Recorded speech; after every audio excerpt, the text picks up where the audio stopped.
अस्सलाम वालेकुम स्टूडेंट्स। आपका जो टॉपिक है बच्चे आज वो न्यूमेरिकल नंबर 12 है। उसकी स्टेटमेंट रीड आउट कर लें।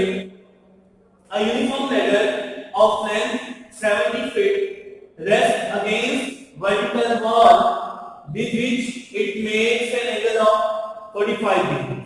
ये क्या है बच्चे कि हमारे पास एक लैडर है जिसकी लेंथ कितनी है 70 फीट। वो किसके अगेंस्ट एक उसका जो बचे एंड है वो वर्टिकल वॉल के साथ टच कर रहा है और उसका जो दूसरा एंड है वो रफ हॉरिजॉन्टल प्लेन के साथ टच कर रहा है। तो चलिए पहले हम ये सिचुएशन क्रिएट कर लें।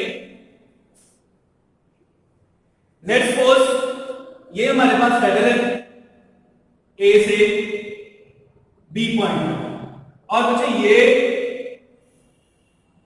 हमारे पास वॉल बी सी। अब यहां पर उसने कहा rest against vertical wall with which it makes an angle of 45 degree. ये लैडर दीवार के साथ कौन सा एंगल बना रही है 45 डिग्री। अब यहां पर बच्चों से वर्ड यूज किए यूनिफॉर्म लैडर। तो जब भी यूनिफॉर्म लैडर है तो जाहिर बात है इसका जो वेट होगा वो कहां पे लाया करेगा मिड पॉइंट। तो ये वो पॉइंट है मिड पॉइंट है इसका लैडर का और इसका वेट क्या है डाउन। अब ये लैडर इसके ऊपर एक्शन कर रही है तो ये इसका क्या होगा रिएक्शन होगा। सिमिलरली बच्चे यहां पे इसके ऊपर एक्शन कर रही है इसका रिएक्शन क्या होगा ऐसा होगा। अब जब ये सीढ़ी या लैडर ये स्लिप करेगी किस डायरेक्शन में मूव करेगी इस डायरेक्शन में तो उसके ऑपोजिट डायरेक्शन में क्या होगी फ्रिक्शन की फोर्स जो कि ये होगी म्यू आर। और इसी तरह से यहां से जब बॉडी यहां पे लैडर स्लिप करेगा तो इसकी जो फ्रिक्शन होगी वो क्या होगी म्यू एस। यहां पर इसमें डिस्कस किया the coefficient of friction between ladder and wall and ground respectively 1/3 and 1/2। यानी कि लैडर और वॉल के दरमियान जो कोएफिशिएंट ऑफ फ्रिक्शन है वो कितना है 1/3।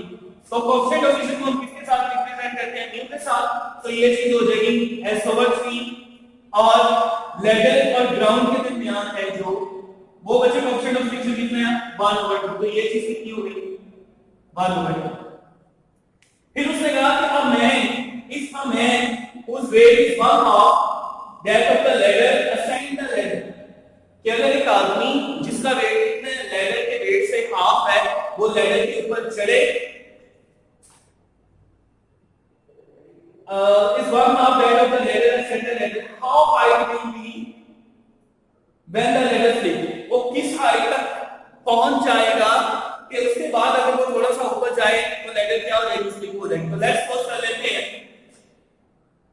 कि ये वो पॉइंट है जिस पॉइंट पे मैं खड़ा हूं यहां तक आदमी चला जा सकता।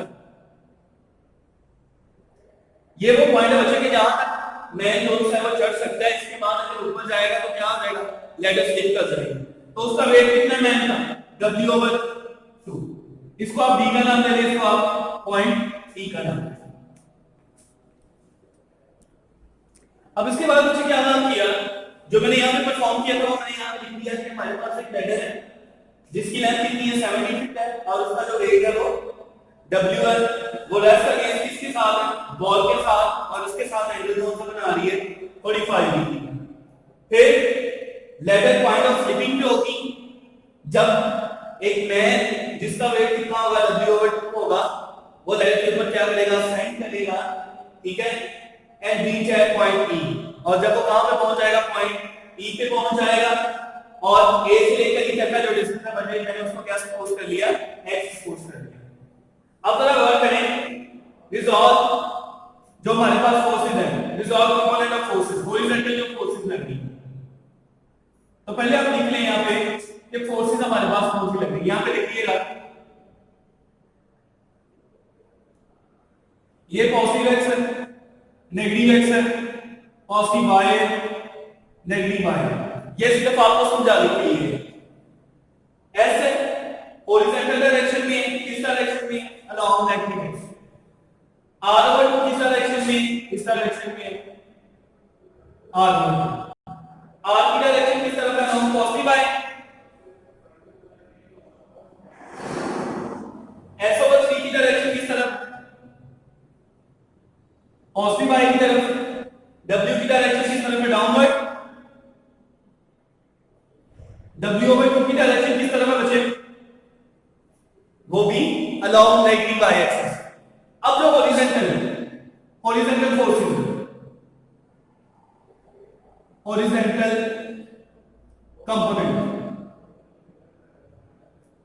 कंपोनेंट बचे, फर्स्ट कंडीशन जो है हमारे पास समेशन fx इक्वल टू 0, तो ये -s plus r/2 is equal to 0। क्यों -s आया, क्योंकि अलोंग नेगेटिव x की तरफ जाएगा। इसको सॉल्व करेंगे तो आंसर हमारे पास क्या आ जाएगा, r is equal to 2s। Similarly बचे वर्टिकल कंपोनेंट्स,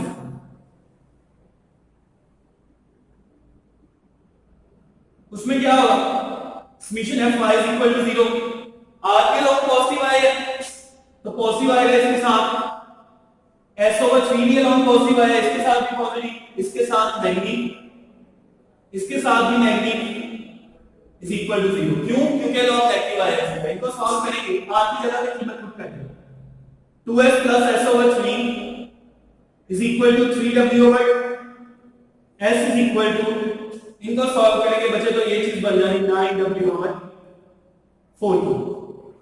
इसके बाद बचे second condition of equilibrium torque, तो वो हम कैलकुलेट करते हैं। इसके बाद बचे second condition of equilibrium. Second condition of equilibrium क्या होती है, उसका टार्क 0 होता है। तो उसके बाद बच्चे हमें टार्क के लिए क्या चीजें चाहिए, दो चीजें चाहिए, एक तो मोमेंट आर्म, दूसरी फोर्स। अब फोर्सेस तो हमारे पास हैं, हमने मोमेंट आर्म कैलकुलेट कर लिया, तो उसके लिए taking moment about point A.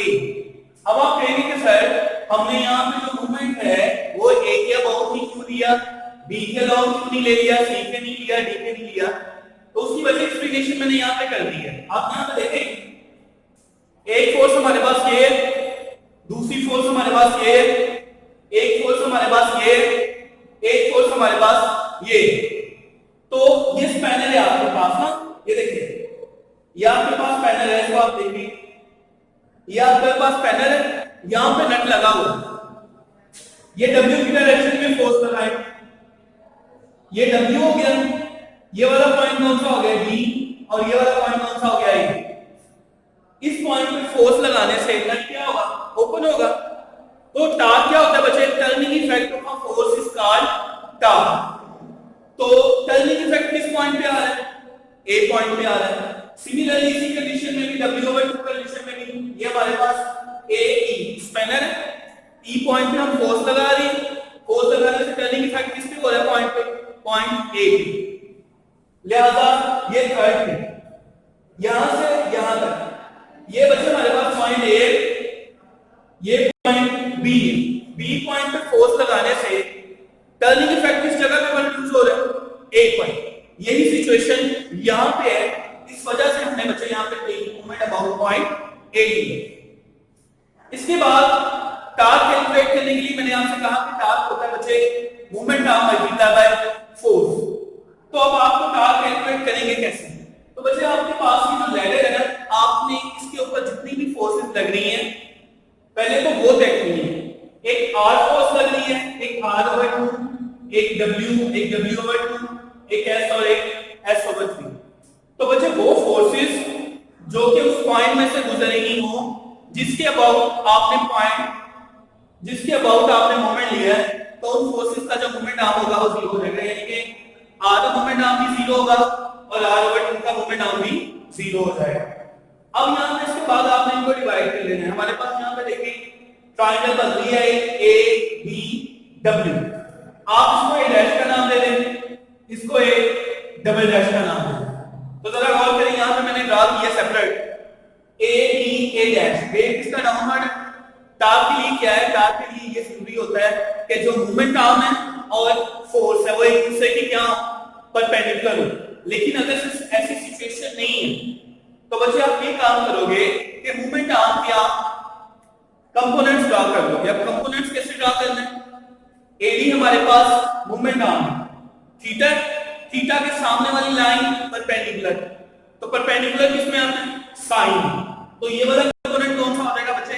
AD sign of theta, लेकिन हम चूंकि यहाँ पे थीटा कितना है? 45 डिग्री, और ये चीज क्या आ जाएगी? A D cos 45 degree.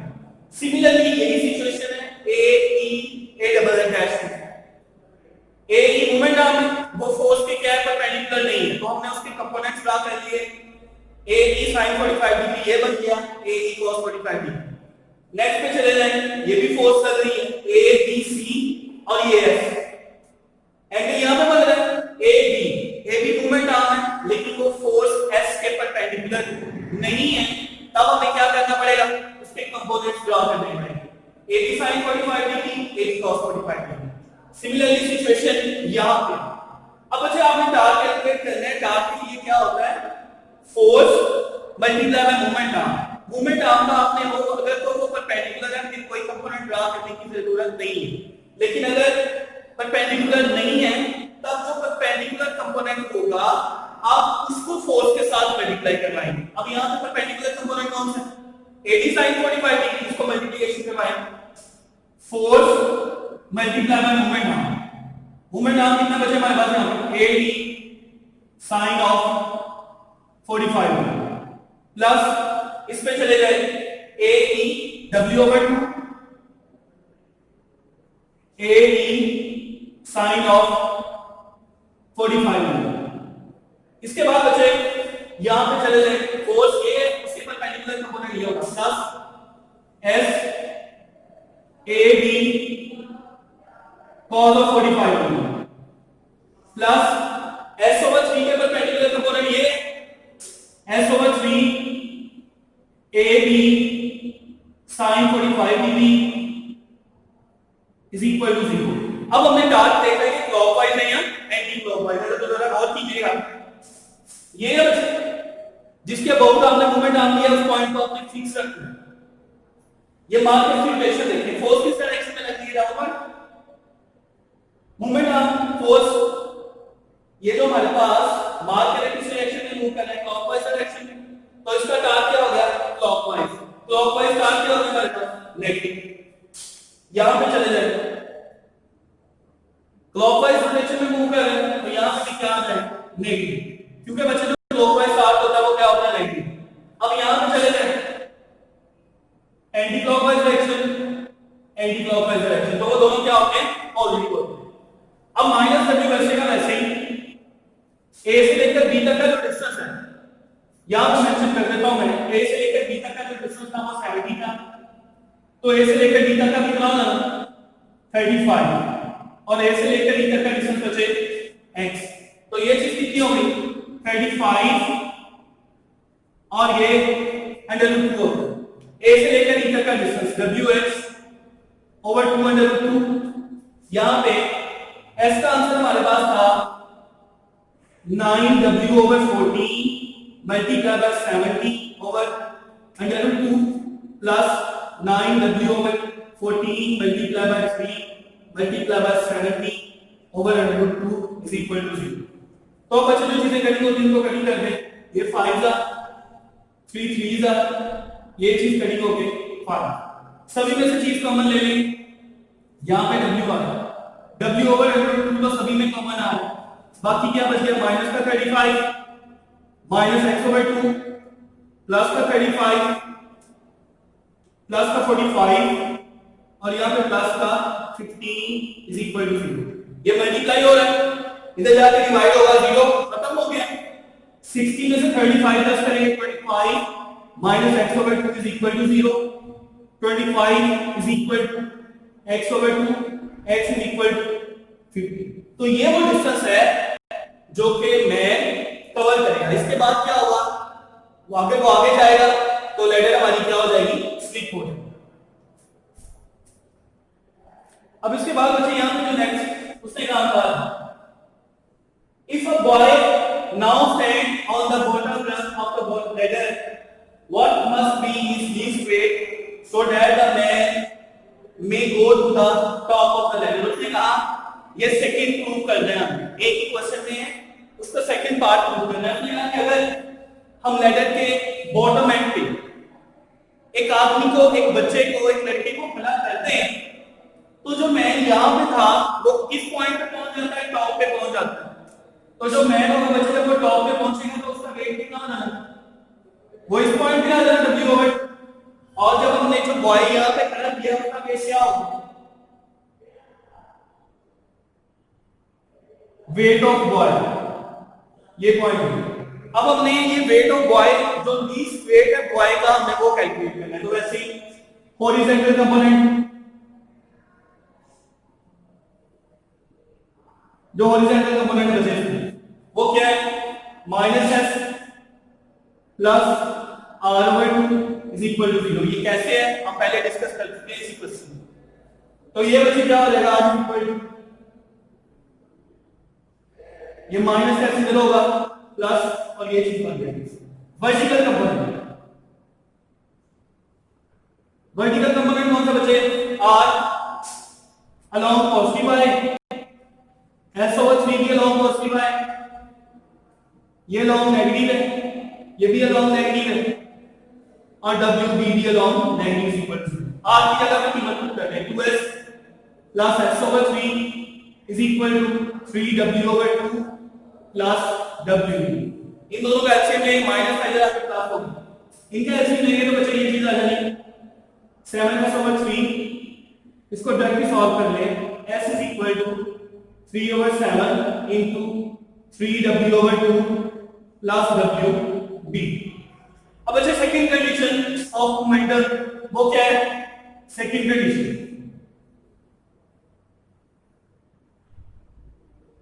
Second condition में क्या होता है? Torque equal to 0, taking moment